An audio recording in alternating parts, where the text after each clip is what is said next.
हमारे ही समाज में उनके साथ घिनौनी हरकत की जाती है, कभी प्रथा के नाम पे, कभी इज्जत के नाम पे, तो कभी परंपरा के नाम पे। नमस्कार, मैं सीनियर इंस्पेक्टर सुनील केलकर आप सबका स्वागत करता हूं क्राइम पेट्रोल दस्तक के इस भाग में। आज मैं आपको जो केस दिखाने जा रहा हूं, ये केस सातारा जिला के बोरगांव पुलिस स्टेशन के अंडर था। रुक जा सुजाता।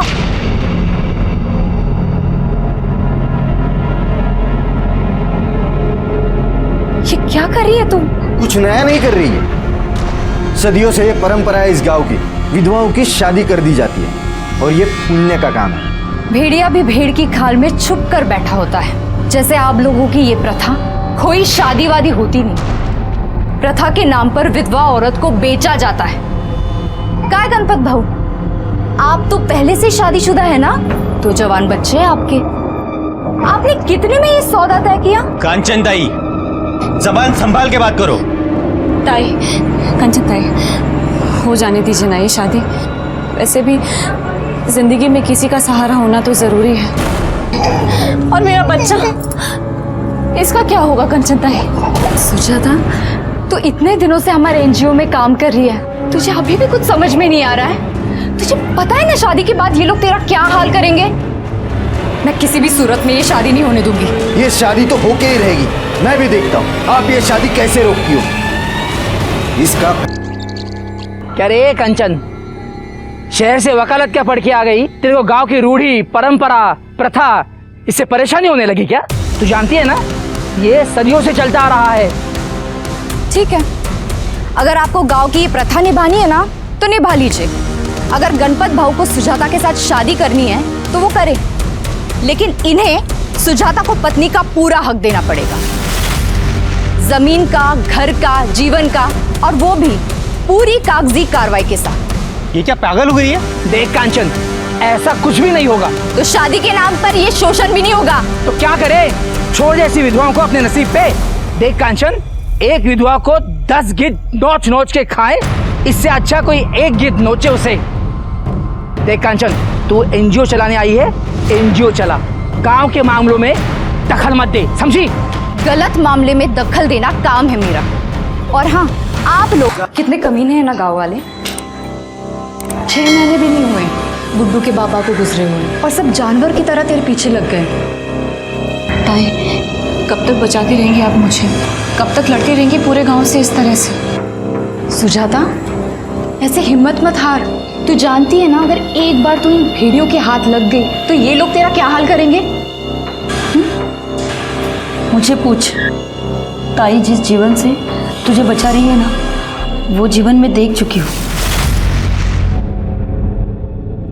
ताई, आप नहीं होते ना तो पता नहीं मेरे राहुल का और मेरा क्या हाल होता। नमस्कार। अरे सूरज भाऊ, नमस्कार जी। कहिए ना, क्या काम था? मुझे काजल से बात करनी थी। काजल से? जी, क्या बात करनी थी? ये आपका जो ये काम चल रहा है ना, बहुत अच्छा काम है, लेकिन आप इन लड़कियों को यहाँ कब तक रखेगी? जी, जब तक इन्हें इनकी मंजिल नहीं मिल जाती तब तक। चलिए, मैं आपका ये बोझ भी हल्का कर देता हूँ। मुझे काजल पसंद है। ये तो बहुत अच्छी बात है, लेकिन आप तो जानते हैं ना कि काजल विधवा है और नाबालिग। अगर आकाश को काजल से शादी करनी है तो उसको थोड़ा रुकना पड़ेगा। अरे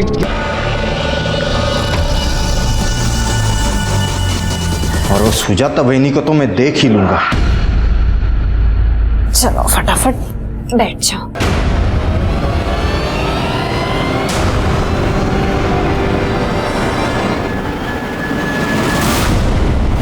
आइए, मैं दिखाता हूँ आपको यह औरत क्या करती है। आइए, पूरे गांव के। सुजाता, उसका देवर प्रथा के नाम पर उसकी शादी करके उसको बेचना चाहता है। हम लोगों ने मना किया तो उसके देवर ने और गांव वालों ने मिलकर उसे गांव के सामने उसके कपड़े उतारे और मुंह पे काली पोत कर उसे पूरे गांव में घुमाया। सब प्लीज़ आप सबके खिलाफ केस कीजिए सब, प्लीज़।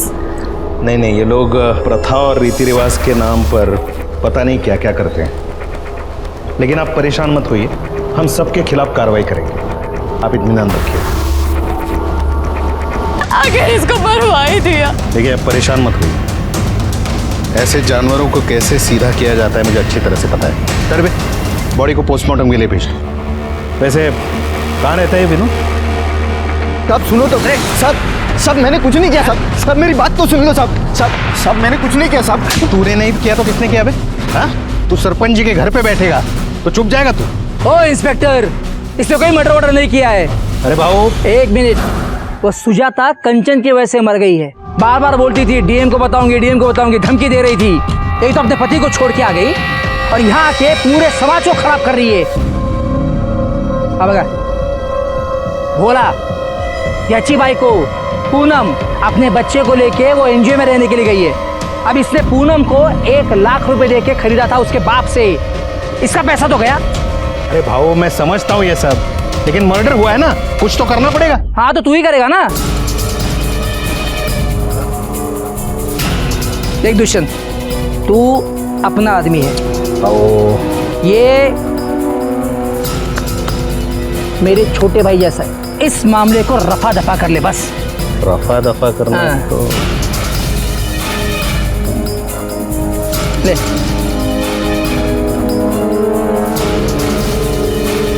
ठीक है, अभी आप कह रहे हो तो कुछ कर लेंगे, लेकिन जाने से पहले बता देता हूँ, आप जितना दबेंगे वो कांचन आपको उतना ही दबाएगी। आपके जी में जो आए वो कीजिए, बाद में तो रो धो के मेरे पास ही आएगी। और फिर बाद में उसको गोली भी मार दी थी। गोली? हाँ। अरे हमें तो उसकी बॉडी से कोई गोली नहीं मिली। शायद मुझे लगता है आपके एनजीओ के बाहर कहीं गिरी होगी। ढूंढिए, मिले तो हमें भी बताइएगा, केस मजबूत बनेगा। कांचन समझ गई थी कि वहां की पुलिस सरपंच और विनोद से मिली हुई है और इसीलिए उसने डीएम को लेटर लिखा। लेकिन हालात सुधारने की जगह और खौफनाक बन गए।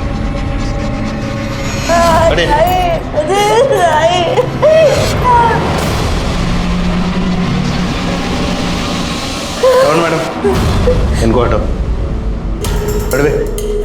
एविडेंस चित्रे गायकवाड़, एनजीओ में देखो कुछ मिलता है। मैडम तो बच्चा लिए होती। वो भी सब में से नहीं दिखाई दे रही है। अच्छा यस सर, बॉडी पोस्टमार्टम के लिए भेज दो। और वो रिपोर्ट कर रही है। पुलिस इंस्पेक्टर को सस्पेंड किया गया, उसके खिलाफ इंक्वायरी हुई और मेरी पोस्टिंग ये केस सॉल्व करने के लिए वहां हुई। Good morning sir. Good morning sir, एक कांचन सुर्वे की फाइल। कांचन सुर्वे यहाँ गांव में पुश्तैनी घर में एनजीओ चलाती थी। इससे पहले वो पूना में लॉयर थी सर। उसने वहाँ से काम धंधा छोड़ दिया और यहाँ औरतों के लिए काम करने लगी। कुछ लोगों ने बताया कि काफ़ी दिन से वो टेंशन में चल रही थी। क्योंकि ये पीएम रिपोर्ट के मुताबिक तो ऐसा लगता है कि उसको चाकू से मारा गया था। उसके पेट और पीठ पर निशान है। हाँ सर। और ये सुजाता की पीएम रिपोर्ट, इसके हिसाब से उसकी बॉडी 60% जली थी, लेकिन उसकी मौत गोली लगने की वजह से हुई है। और ये रही वो बुलेट, किसी लोकल मेड पिस्टल से चलाई गई थी। सिर के आसपास पता करो कोई पिस्टल यूज़ करता है क्या? जी। और गोली सीने में लगी थी, इसका मतलब वो शार्प शूटर हो सकता है। लेकिन सर मुझे एक बात समझ नहीं आ रही है, इतना सब कांड हो गया, ये जो पिछली पुलिस थी ये लोग कर क्या रहे थे? सिर के ये मराठी में कहावत है, पी हड़द हो गोरी। हाँ, हल्दी का दूध पीने से तुरंत कोई गोरा तो नहीं होगा ना, धीरे धीरे होगा ना। पेशेंस रखा करो जरा। वो कांचन के कॉल डिटेल्स निकालो और वो एनजीओ वाली औरत है उनसे मीटिंग फिक्स करवाओ। ठीक है सर।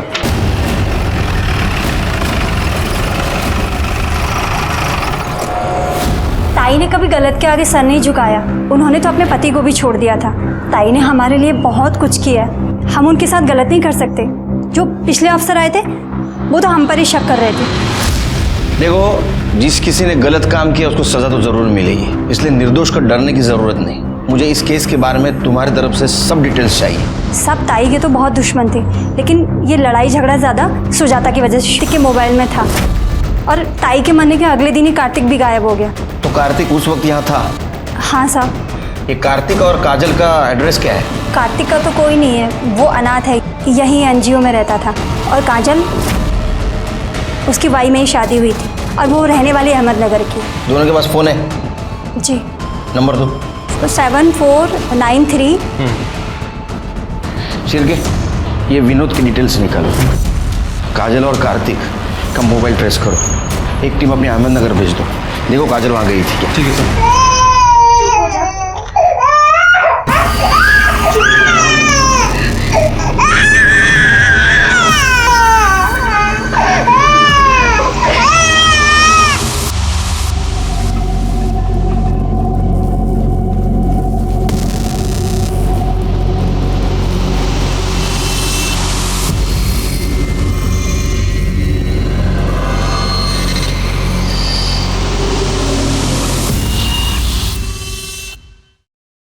तुमने कांचन को धमकी दी थी? कांचन? नहीं तो। तुमने कांचन को धमकी दी थी क्योंकि तुम्हारे खिलाफ उसने डीएम के पास रिपोर्ट की थी। अब क्या बोल रहे हैं मुझे कुछ समझ में नहीं आ रहा है। बस वीडियो के बारे में बात कर रहा हूँ जिससे तुम डर गए थे और तुमने कांचन को मार दिया। कौन सी वीडियो? पता चल जाएगा। जाओ जाओ। बैठो, चाय मंगाता हूँ। नहीं, रहने दीजिए, चलता हूँ। चल। सर, कांचन की मौत के 2 दिन पहले प्रदीप और लाखन नाम के 2 सुपारी किलर ने लोकल मेड पिस्टल और बुलेट्स खरीदी थी, लेकिन अभी दोनों गायब हैं। देखो कहाँ है, उठाओ उनको। जी। और कुछ पता चला? हाँ सर, वो विनोद के कॉल रिकॉर्ड चेक किए थे, लेकिन सब क्लियर निकला है। लेकिन सर एक बात सामने आई है, ये देखिए, विनोद फर्जी तरीके से ये सुजाता का घर बेचने की कोशिश कर रहा था।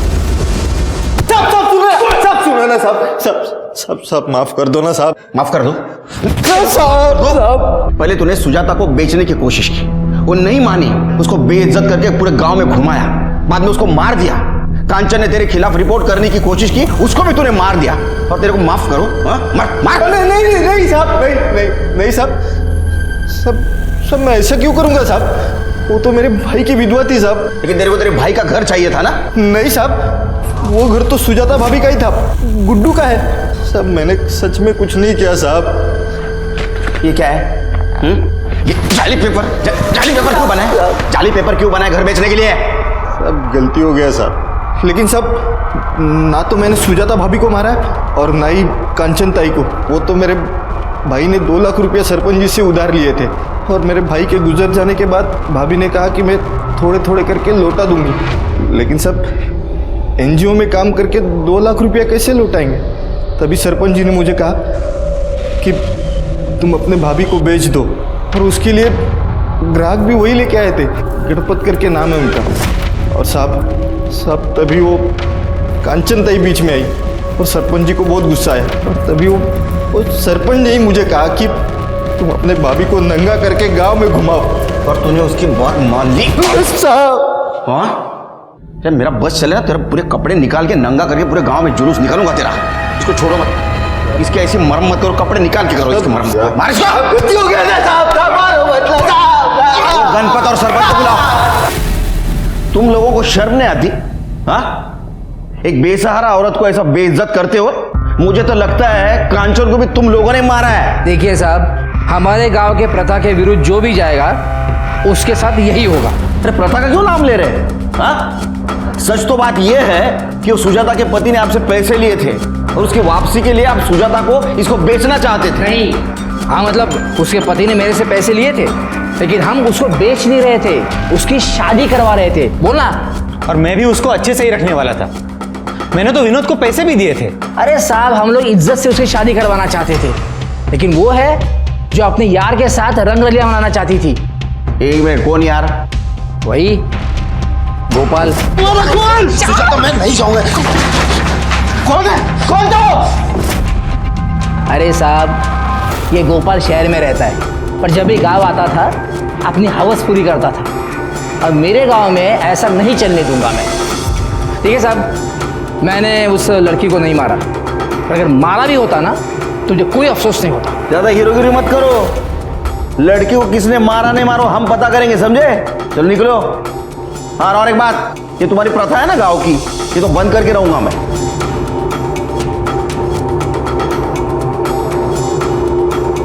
चिरके सर, इनकी भी डिटेल्स निकालो। देखो ये किसी सस्पिशियस आदमी के साथ कांटेक्ट में तो नहीं। ठीक है। तो गोपाल को लाओ। ठीक है, क्या हुआ? मैं उससे शादी करना चाहता था, लेकिन वो मान ही नहीं रही थी। जाओ।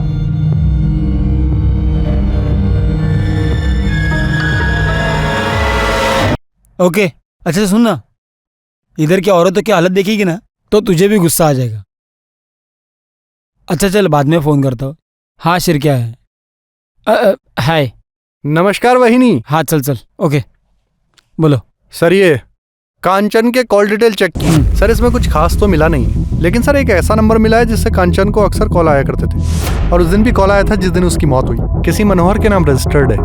वैसे सर मैंने कार्तिक और काजल इन दोनों के फ़ोन को भी ट्रेस करने की कोशिश की है। कार्तिक का फ़ोन स्विच ऑफ है, लेकिन काजल का phone bar bar on off हो रहा है। मैं आपको लोकेशन दिखाता हूँ सर। ये देखिए सर, पहली बार उसका फ़ोन यहाँ पे स्विच ऑफ हुआ, दूसरी बार उसका फ़ोन यहाँ ऑन हुआ, और तीसरी बार यहाँ। इस रूट को फॉलो कर रहे हैं। अहमदनगर। काजल, उसकी वाई में ही शादी हुई थी और वो रहने वाली अहमदनगर की है। शिरके, वो एनजीओ वाली औरत ही है। उनका कहना ऐसा था कि ये काजल की माँ अहमदनगर में रहती है, और ये लोकेशन भी यही दिखा रहा है कि वहाँ वो बार बार जाने की कोशिश कर रही है। वैसे सर मैंने अपनी एक टीम को यहाँ पे भेजा था काजल के बारे में पूछताछ करने के लिए, लेकिन उन्हें काजल के बारे में कोई इन्फॉर्मेशन नहीं मिली। मैं एक काम करता हूँ, मैं दोबारा वहाँ भेज देता हूँ उन्हें। मनोहर को फ़ोन लगा।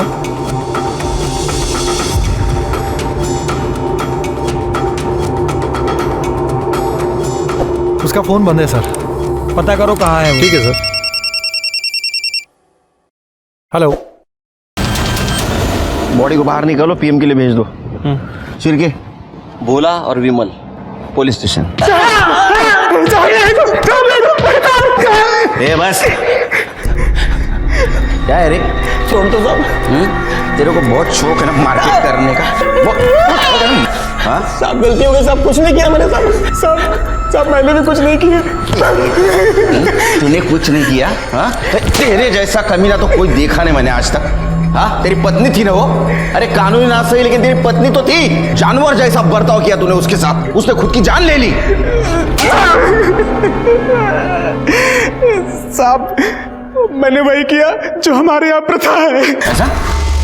तो हमारे यहाँ भी प्रथा है, वही करेंगे हम लोग। मारो इनको।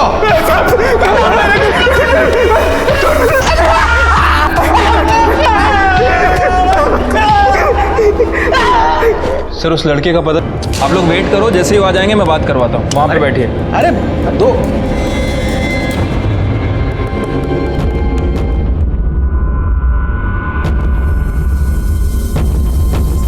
क्या हाल है? पूरी रात अंदर बिठा के रखा है आपने, कोस रहे होंगे आपको। रिश्वतखोर, ये आ गए। घबराओ मत। अच्छा सच सच बताओ, उस रात तुम भागे क्यों थे वहाँ से? उन लोगों ने वीडियो के लिए कंचन ताई को भी मार दिया, मुझे लगा मुझे भी मार देंगे। अच्छा वो वीडियो है तुम्हारे पास? दिखाओ।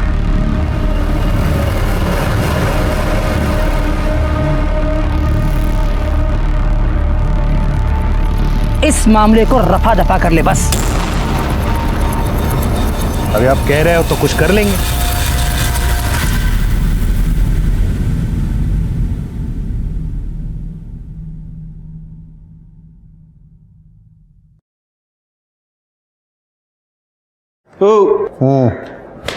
उठो। चलो, मिलना था ना, चलो बुलाया। तो तुम कांचन को मरवाना चाहते? नहीं, मैंने तो ऐसे ही कहा था। अरे ऐसे ही कुछ नहीं होता, समझे? तुमने लोगों को उकसाया उसको मारने के लिए, और इसीलिए कांचन ने तुम्हारे खिलाफ कंप्लेंट की। तुम्हें भी डर था कि कांचन ने वीडियो वायरल ना कर दे, तुम्हारी नौकरी जाएगी, तुम्हें सजा भी होगी, इसलिए तुमने उसको मार दिया। अरे मैंने ऐसा कुछ नहीं किया था।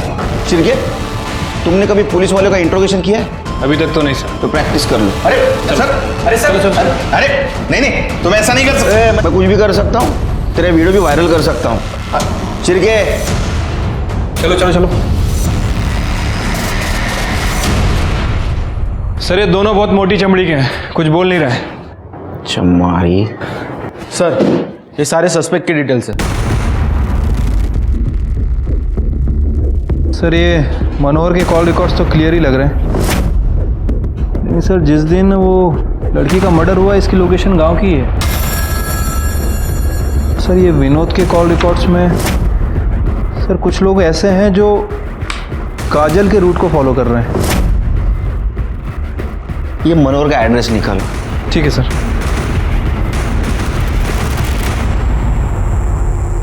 सब मैंने कुछ नहीं किया साहब। अरे मैं बताता हूँ तूने क्या किया। तू तेरे भाई का घर हड़प करने की कोशिश कर रहा था, तो ऐसा काजल का पीछा क्यों कर रहे थे? वो तो साहब मुझे मेरे आदमी का फ़ोन आया था कि उसने काजल को एक बच्चे को ले जाते हुए देखा। तब मैंने उसे कहा कि तुम उसका पीछा कर लो ताकि बच्चे को मार सके।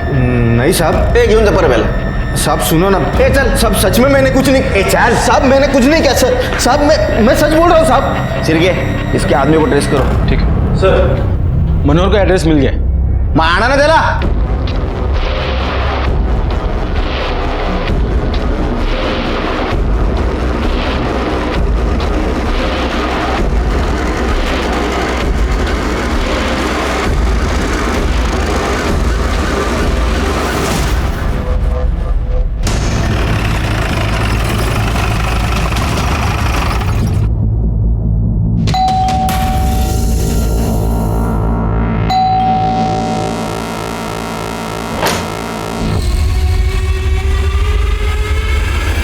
जी, जिस दिन कांचन का मर्डर हुआ उस दिन तुम्हारा मोबाइल लोकेशन बोरगांव का दिखा रहा है। क्या कर रहे थे तुम वहां? सर, कंचन मेरी पत्नी थी। बहुत अच्छी कहानी। इस कहानी के ऊपर तो एक फिल्म होनी चाहिए। मेरा टूटा हुआ फोन। अरे इनको हीरो लेते क्यों? सर, मैं कहानी नहीं सुना रहा हूँ, मैं सच कह रहा हूँ। एक छोटी सी गलतफहमी की वजह से वो परिवार और नौकरी सब छोड़कर चली आई थी। यहाँ पर था ही क्या, उसके माँ का घर, और माँ के गुजरने के बाद उसने माँ के घर में ही अपना NGO शुरू कर दिया था। सर, मैं उसे बहुत प्यार करता था और मैं अपने रिश्ते को एक और मौका देना चाहता था। तुम्हारे कहानी में इमोशंस है, ड्रामा है, लेकिन सस्पेंस भी है। कांचन का कत्ल होने के ठीक पहले तुम उससे मिलने गए थे, है ना? जब तक अब एक केस सॉल्व नहीं होता तब तक तुम हमारे मेहमान बन के रहना। तुम तो फार पाउंचार होना रहते। ये है ना, ये एक्सपर्ट एकदम। मैं सच कह रहा हूँ, चाहिए तो उस लड़की से पूछ लीजिए। वो लड़की भी गायब है। तू क्या कर रखी है?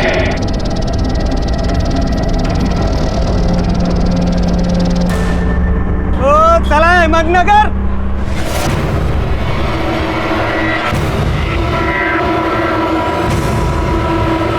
चला, ticket ticket ticket ticket. Sir, सुपारी किलर प्रदीप और लाखान को बाजार के एक बार में देखा गया है। उठो गला उनको।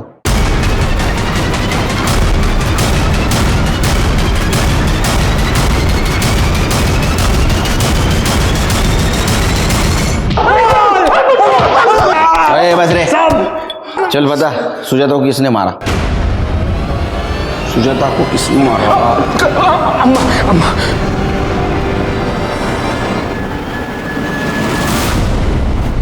हाँ, मैं नहीं सोचती कचरे के डिब्बे में फेंकी जाती है। उस औरत की औकात नहीं थी मेरे बेटे से शादी करने की, लेकिन मेरा बेटा ही नहीं मान रहा था, तो मरवा दिया मैंने, मरवा दिया।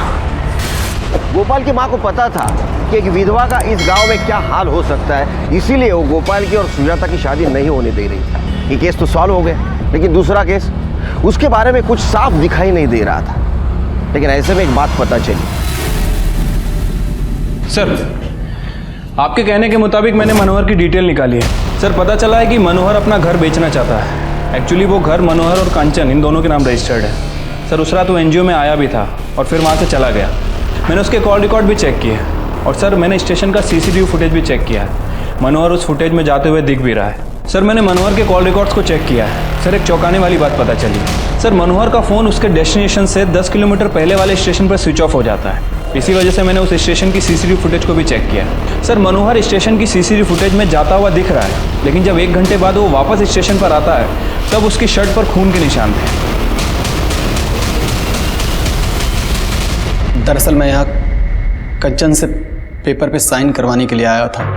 वो नहीं मानी तो मैं वापस तो चला गया, लेकिन मैं बहुत गुस्से में था सर। मैंने सोचा कि मैं इस औरत को मार डालूंगा, इसलिए मैं अगले स्टेशन पर उतर गया और अपना मोबाइल बंद करके सीधे उसके NGO। उसे किसने मारा? नहीं सर, लेकिन कंचन ने मुझे बताया था। किसने मारा उसे?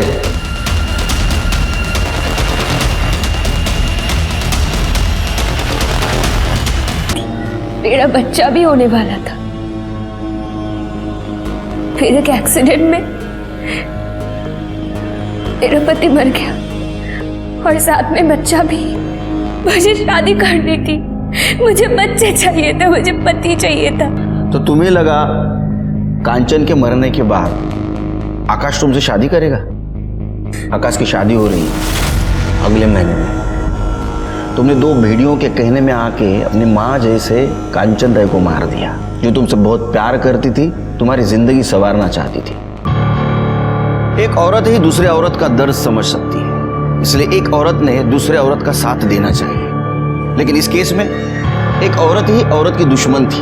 हमारे समाज में रूढ़ी परंपरा के नाम पर जब तक महिलाओं का शोषण होता रहेगा, हमारा समाज आगे नहीं बढ़ेगा। इसलिए अभी वक्त आ गया है वो सारी रूढ़ी परंपरा खत्म करने की, जो एक महिला को जानवर से भी बदतर जीवन जीने पर मजबूर करती है। इसी के साथ मैं सीनियर इंस्पेक्टर सुनील केलकर आप सबसे विदा लेता हूं। फिर मिलेंगे क्राइम पेट्रोल दस्तक के अगले भाग में। तब तक के लिए सतर्क रहिए, देखते रहिए क्राइम पेट्रोल दस्तक। मकसद बताना नहीं, बचाना है।